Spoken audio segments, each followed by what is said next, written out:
What's going on, everyone?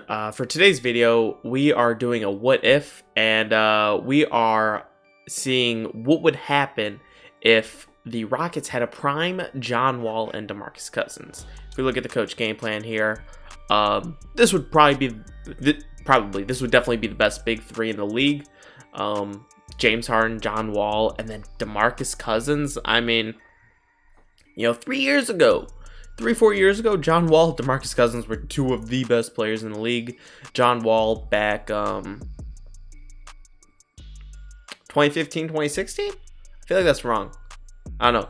But I think that was his last healthy season. It was either this year or this year. I know he got injured this year, though.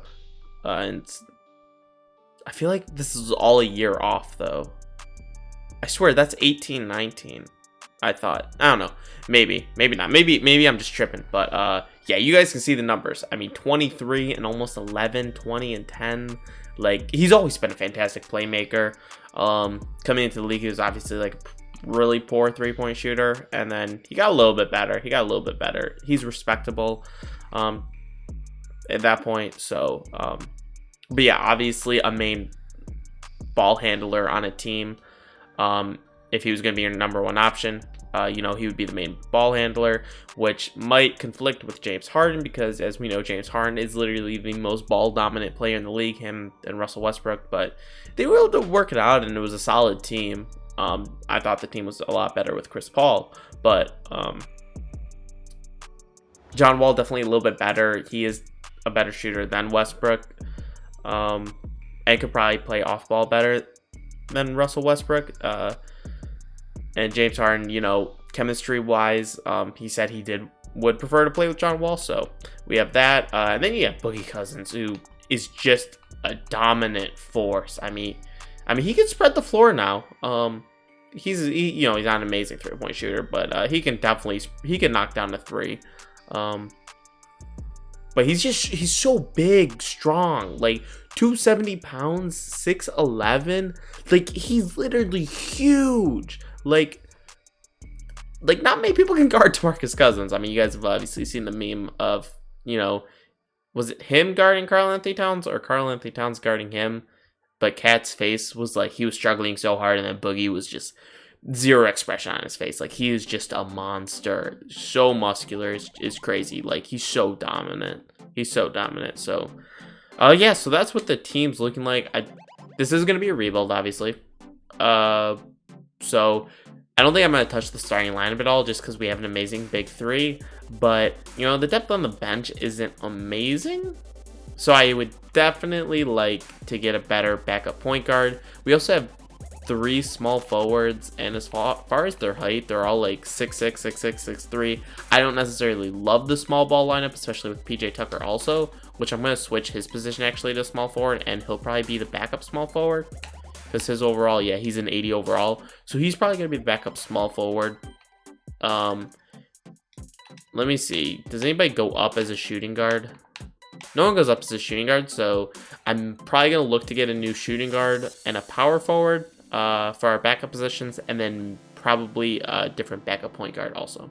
All right, Daniel House. And a first-round pick can get JaVale McGee, and I forgot that, we made PJ Tucker a small forward, so we are going to need a backup center. So, honestly, he'll be fine. He brings a veteran leadership and, championship DNA. All right, we actually have a very valuable first-round pick from the Pistons. So, now that we have PJ Tucker as a small forward, Eric Gordon's 17 mil, I think, can be used a lot better with, DeJounte Murray and Derek White. So that fixes our point guard and shooting guard off the bench. And so team is looking a lot better now. DeJounte, Derek White, and JaVale McGee all coming off the bench. And then I guess we could run Gerald Green as a small forward, but I'd still like to get a power forward for off the bench.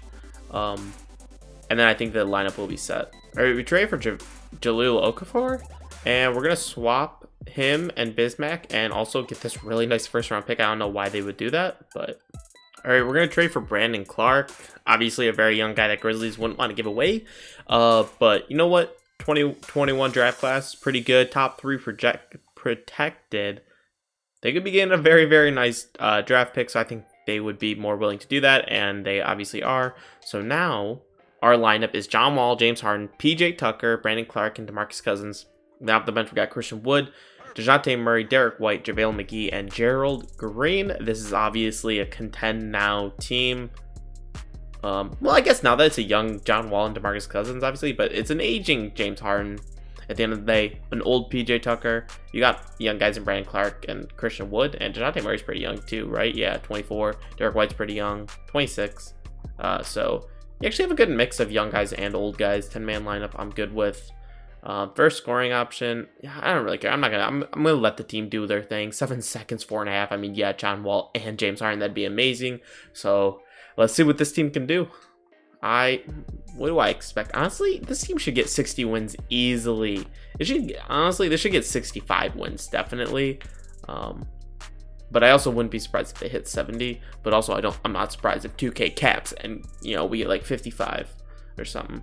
I told you I wasn't gonna be surprised. 59-23. They should, bro. When I literally like, oh, I'm heated, but we didn't even have the best record. You couldn't tell me, bro. James Harden, All NBA second team, no one else. All defensive teams. There's John Wall. Oh my God, bro. We are first seed in the West. Like calendar, real quick. 1, 2, 3, 4, 5, 6, 7, 8, 9 of our losses, 9 of our 23 came within the first 4 weeks of the season. We were 2-9 at one point.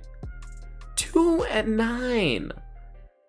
We should have won 6 of these games. We should have been like 65-17. We should have been around 60s. Oh my gosh. Standings, I mean, point differential, not as good as I thought it'd be, but offensively we were the best and defensively we were the best in our conference. 3.5 points ahead of the Lakers, which is always good. Player stats, James Harden did his thing at 30, DeMarcus Cousins 21, and then John Wall is the third option. That's definitely how I saw that at 18. Rebounds per game, DeMarcus Cousins did his thing, averaging a double-double, and then assists, John Wall 10, James Harden at 9. Okay, that's actually really nice. Shooting efficiencies, yeah, I think with how good this team is, it really opened the floor for John Wall, allowing him to get really good looks. Three-pointer, not amazing, but overall shooting 49%. That would be his best ever, I believe. Yeah, by like 4%, so that's actually really good.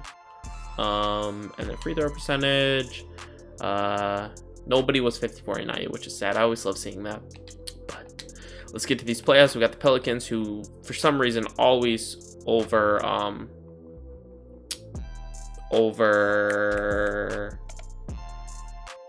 I can't think of the word, but they're always better than what they should be. They'll simulate the round here, and we do win in 6, which is nice. Closeout game, we win by 31. Zion put 30 on us, but Boogie came back with 29.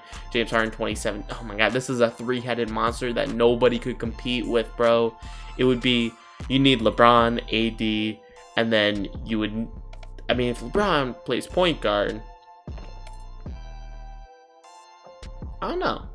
I guess Golden State from last year could compete with them. But now we got this team, which doesn't look any different, so don't see a problem beating them. Ooh, they were up 2-1 at one point, and I got scared, but we beat them in 6 again, and again, we blow them out in the closeout game. James Harden dropping 39, John Wall 23, and then DeMarcus Cousins.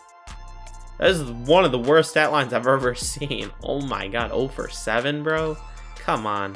Now we got this Lakers team that looks really, really good, actually. Oh my God.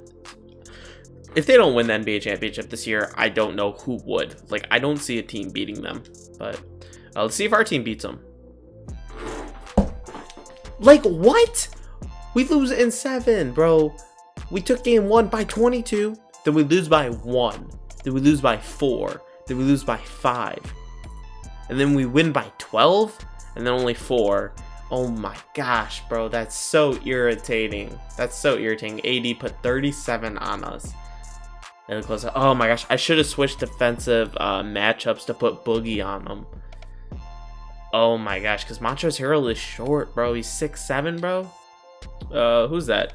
Brandon Clark could have defended Montrezl Harrell easily, bro. That's so irritating. the fact that this team doesn't win an NBA championship, after I rebuilt it, like, I didn't think I was going to have to rebuild it at all.